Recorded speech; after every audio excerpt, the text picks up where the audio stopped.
Hello, this is BSHF 101, Block 4, Unit 14, Foundation Course in Humanities and Social Sciences. Topics that have to be covered are democracy, concept and meaning, state institute and democratic process, non-state actors as an important part of democratic process, appraisal and overview. Democracy, concept and meaning. Democracy क्या चीज़ है और इसका क्या मतलब है? Democracy over time has become a much used and abused term. It has come to mean different things to different people in the process. One tends to be confused as to what democracy really is. Democracy का मतलब क्या है, इसका समय के हिसाब से अलग मतलब यूज किया गया. जबकि डेमोक्रेसी का मतलब होता है रूल बाय मैनी, कि कई लोग मिलकर राज करें. यानी कि लोग जो हैं, असल में इसका मतलब आजकल के हिसाब से है कि जो लोग हैं, जो सिटीजन्स हैं, वो अपने देश पर राज करने के लिए पूरी तरह स्वतंत्र हो. वो किस तरीके से करते हैं, अपने रिप्रेजेंटेटिव भेज के करते हैं, खुद ही करना चाहते हैं, ये डेमोक्रेसी कहलाती है. हिस्टोरिकल बैकग्राउंड, डेमोक्रेसी का हिस्टोरिकल बैकग्राउंड क्या, कैसे ये डेवलप हुआ concept. It has the origin from Greek. In fact, the word democracy comes from the Greek word demos, which means the people. This type of democracy is known as direct democracy.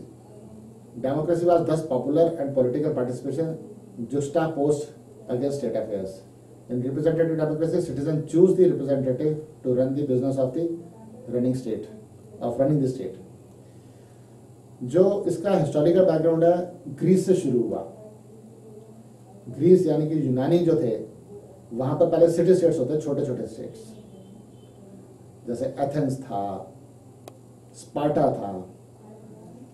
उधर कोई political thinkers हुए हैं, Aristotle, प्लेटो Aristotle का गुरु था, और प्लेटो का गुरु जो था उसका नाम था सोक्रेट्स यानी कि सुकरात. तो उधर वर्ड यूज होता था डेमोस यानी कि लोग क्राटिक, लोगों का क्राफ्ट, लोग किस तरीके से रूल करते हैं. वो जो सीधे लोग पार्टिसिपेट करेंगे, कोई भी डिसीजन लेना, अगर किसी बड़े हॉल में खड़े हो गए, ओपनली खड़े हो गए, छोटे छोटे स्टेट थे, सारे के सारे आए खड़े हो जाते थे, और कोई चीज़ कहता भी हमें ये करना चाहिए, यानी हमें अगर यहाँ से वहाँ तक सड़क बनानी है तो आप लोग तैयार हो, इसमें ये इसके खेत आएंगे, इसका घर आएगा, तो क्या आप लोगों को खेत देने को तैयार हो, घर तुड़वाने को तैयार हो? तो लोग अगर कहते हैं हाँ, तो डायरेक्ट डेमोक्रेसी होगी, सबकी सहमति हो गई, वो डायरेक्ट डेमोक्रेसी थी. मगर अब इनडायरेक्ट डेमोक्रेसी हो गई, उसे कहते हैं रिप्रेजेंटेटिव डेमोक्रेसी. यानी कि अपने रिप्रेजेंटेटिव्स को अपने प्रतिनिधि चुनते हैं लोग, क्योंकि जैसे देश बड़े होते गए, वो तो छोटे छोटे सिटी स्टेट्स थे, देश बड़े होते गए, उन देशों के हिसाब से अब सारे के सारे इकट्ठे एक जगह हो नहीं सकते, तो उन्होंने अपने प्रतिनिधि भेजने शुरू कर दिया. उससे पार्लियामेंट का जन्म हुआ. जैसे भारत में राज्यसभा लोकसभा है, उस जन्म से वो लोग फिर इकट्ठे होकर अपनी एक बॉडी उन्होंने बनाई, और फिर उन्होंने डिसाइड करना शुरू कर दिया. उससे पार्लियामेंट क्रिएट हो गई, और वही अपनी फिर गवर्नमेंट भी चुनते थे, जैसे एग्जीक्यूटिव क्रिएट हुआ, जुडिशरी उन्होंने अलग कर दी. Various perspective. The liberal perspective lays more emphasis on the political equality. Liberal perspective मतलब कि बिल्कुल फ्री जिसमें हो सारे, कोई ऐसा ना हो कि ये किसी चीज की बंदिश हो. फ्री मतलब सारा काम जो है अपनी आजादी से करा जाए. दूसरा वो Marxist perspective stresses socio economic equality. Liberal कहते हैं कि पॉलिटिकल इक्वालिटी होनी चाहिए, कि सब राजनीतिक हिसाब से बराबर हैं और कोई कुछ भी कर सकता है. मार्क्सिस्ट कहते हैं कि सोशियो इकोनॉमिक होना चाहिए, वो पैसे को हिसाब देते हैं, क्योंकि उनके हिसाब से दो कैटेगरी के लोग हुए हैं, बुर्गुइज और प्रोलेटारिएट. बुर्गुइज वो जो ऊंचे लोग हैं, जमींदार हैं, पैसे वाले लोग हैं, फैक्ट्रियों के मालिक हैं, और प्रोलेटारिएट वो जो लेबर क्लास हैं, किसान हैं, गरीब लोग हैं. तो कहते हैं कि जो अमीर लोग हैं गरीबों को दबाते आए हैं. अमीरों को हैव्स भी कहा जाता है और गरीबों को हैव नॉट्स भी कहा जाता है. हैव मतलब जिनके पास सब कुछ है, हैव नॉट्स मतलब जिनके पास कुछ नहीं है. तो वो उनको दबाते आए हैं और उनको लूटते आए हैं, उनके हक का पैसा वो मारते जा रहे हैं. तो ये मार्क्सिस्ट कहते हैं. कार्ल मार्क्स जो एक बहुत बड़ा थिंकर हुआ है, और उसका एक दोस्त था फ्रेडरिक एंजल्स, इन्होंने कहा कि ये सोशियो इकोनॉमिक इक्वालिटी होनी चाहिए, कि अमीर गरीब को दबाए ना, कुछ बराबरी होनी चाहिए. Liberal and Marxist have always had diametrically opposite views on what democracy is. तो जो लिबरल लोग हैं और जो मार्क्सिस्ट हैं, इनका हमेशा ऑपोजिशन रहा है. क्योंकि पॉलिटिकल के ऊपर इन चीज़ों के ऊपर ध्यान नहीं दिया गया, गरीब अमीर के ऊपर। मार्क्सिस्ट ने इसी के ऊपर ध्यान दिया। Democracy is equal to popular and political participation statecraft plus equality among citizens plus liberty. Democracy का क्या मतलब है?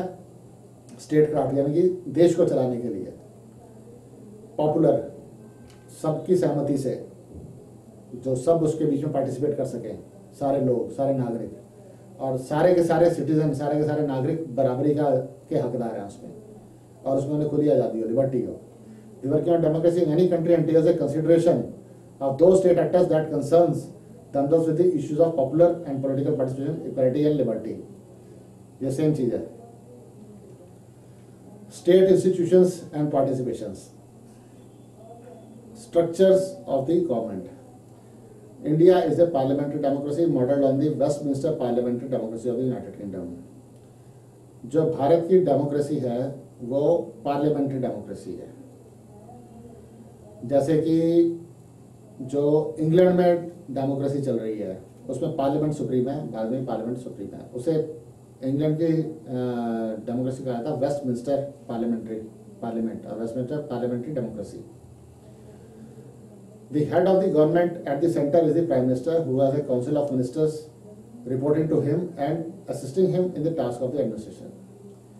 इसमें जो गवर्नमेंट होती है, जो गवर्नमेंट फॉर्म होती है, उसका जो हेड है वो प्राइम मिनिस्टर होता है और उसके साथ में काउंसिल ऑफ मिनिस्टर्स होते हैं, यानी कि मिनिस्टरों की एक कैबिनेट होती है, एक लाइन होती है जो उसे असिस्ट करते हैं एडमिनिस्ट्रेशन चलाने के लिए, सरकार चलाने के लिए। The head of the state is the president. अब पूरे देश का जो हेड होगा, पूरे देश का जो शासक होगा वो होगा प्रेसिडेंट, पर हिंदुस्तान में वो नॉमिनल हेड है, यानी कि उसके पास सिर्फ साइन करने की पावर है, वो एडवाइजरी पावर्स है, उसके पास रियल पावर नहीं है। रियल पावर प्राइम मिनिस्टर के पास में, काउंसिल ऑफ मिनिस्टर्स के पास है, जिसकी गवर्नमेंट पार्लियामेंट में फॉर्म होती है।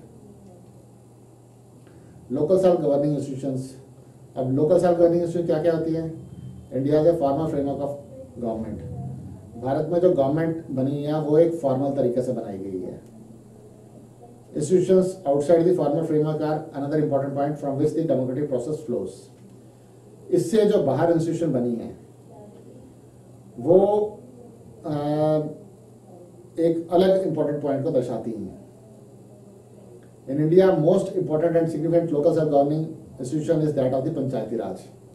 अब ये जो अलग से इंस्टीट्यूशन बनाई गई हैं उनमें एक पंचायती राज सिस्टम है। पंचायती राज यानी कि गांव में जो एक छोटी सी गवर्निंग बॉडी होती है उसको एक पंचायत चलाती है, उसको कुछ पावर्स दे दी गई, तो उससे पंचायती राज सिस्टम शुरू हो गया। इसमें एक अमेंडमेंट आई थी कॉन्स्टिट्यूशन में, पंचायती राज सिस्टम। तो इसका मतलब गांव के कुछ डिसीजन वही दे सकते हैं, कुछ उनकी रेवेन्यू की पावर कर दी, कुछ दूसरी पावर भी कर दी। उसके बाद एग्रीमेंट होगा तो फिर बंदा ऊपर जाएगा एडमिनिस्ट्रेशन के पास, यानी कि पुलिस के पास जाएगा या डीसी के पास जाएगा जो कि डिस्ट्रिक्ट को चलाते हैं। The election machinery. इलेक्शन कैसे होता है? The election commission is a statutory fully autonomous body established by the constitution of the land to oversee the elections for the Indian parliament and the state assemblies. Election commission बिल्कुल आज़ाद है। अब भारत में election होने वाले हैं, पीछे विधानसभा के इलेक्शन हुए थे। अब ये जो है इससे आचार संहिता एक लागू कर देते हैं, यानी कि एक कोड लागू हो जाता है कि कोई भी इलेक्शन कमीशन से पूछे बगैर कोई गवर्नमेंट में हेरफेर नहीं कर सकता, किसी का कोई ट्रांसफर नहीं हो सकता, किसी का कोई अपॉइंटमेंट नहीं हो सकता, वो जब तक नई गवर्नमेंट नहीं बनती। अब इस टाइम पे इलेक्शन कमीशन का ही रूल चलेगा, यानी कि अगर कोई पॉलिटिकल पार्टी या जो गवर्नमेंट अभी पावर में होगी वो अपने बंदे लगाना शुरू कर देगी और कुछ भी कोई बूथ कैप्चरिंग हो सकता है, कोई उल्टा काम हो सकता है जिससे कि वो अपने वोट लेने की कोशिश कर सकती है, वो चीज़ नहीं होने देंगे। तो ये इलेक्शन कमीशन जो है ये उनसे एक अलग बॉडी है, जो फॉर्मल एक गवर्नमेंट बनी है उससे अलग है, इंडिपेंडेंट बॉडी है। Non state actors as an important part of democratic process. कुछ नॉन स्टेट एक्टर्स होते हैं, मतलब स्टेट ने उसे क्रिएट नहीं किया, वो अलग चीजें हैं। डेमोक्रेसी से कैसे आपकी डेमोक्रेसी मतलब participation, active participation of the people. अब पीपल डायरेक्टली तो नहीं जा सकते, लोग डायरेक्टली तो नहीं जा सकते, तो उनके क्या क्या माध्यम है और ये अब उसके माध्यम है। वो इंपॉर्टेंट स्टेट एक्टर्स कौन से हैं? Non state actors. The non state actor falling outside the purview of formal government structure are also trigger of the democratic process. NGOs non governmental organisation, मैं जैसे गवर्नमेंट ने क्रिएट नहीं किया। अब जैसे कोई भी एक सभा बना ली गई, मान लो कि कुछ किसानों का भला करने के लिए हो गया, किसान मुक्ति मोर्चा बना लिया, किसी एक कोई जाति है जो बड़ी दबी है उसकी मुक्ति के लिए कुछ बना लिया, बच्चों की पढ़ाई के लिए कुछ कर लिया, महिलाओं की आज़ादी के लिए कुछ कर लिया, गरीबों की आज़ादी के लिए कुछ कर लिया, कुछ एक पर्टिकुलर सेक्शन के लिए कुछ कर लिया, वो नॉन गवर्नमेंटल ऑर्गेनाइजेशन होती है, किसी एक पर्टिकुलर वेलफेयर के लिए। वो सीधा गवर्नमेंट से भी बात करते हैं क्योंकि उसके बीच में काफ़ी मेंबर होते हैं। ठीक है, फिर आता है प्रेशर ग्रुप्स एंड लॉबीज।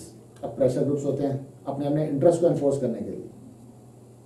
मान लो एक बिजनेस क्लास है, उन्होंने अपना इंटरेस्ट देखा कि उनका बिजनेस बचा रहे, वो अपने प्रेशर उनके ऊपर डालेगी, गवर्नमेंट के ऊपर अपने हिसाब से। उनके अलग अलग तरीके होते हैं। लॉबीज होती हैं, उनके अपने रिप्रेजेंटेटिव होते हैं। अब उसके ऊपर किस तरीके से प्रेशर डालते हैं वो एक अलग बात है, पर इसका बहुत बड़ा इफेक्ट पड़ता है आपका डेमोक्रेटिक प्रोसेस, गवर्नमेंट की पॉलिसीज़ के ऊपर। उनको देख के गवर्नमेंट अपने पॉलिसीज़ डिज़ाइन करती है, क्योंकि प्रेशर ग्रुप्स के खिलाफ नहीं जा सकती। प्रेशर ग्रुप का नाम इसलिए पड़ा है कि उसकी बहुत ज़्यादा इन्फ्लुएंस है गवर्नमेंट के ऊपर।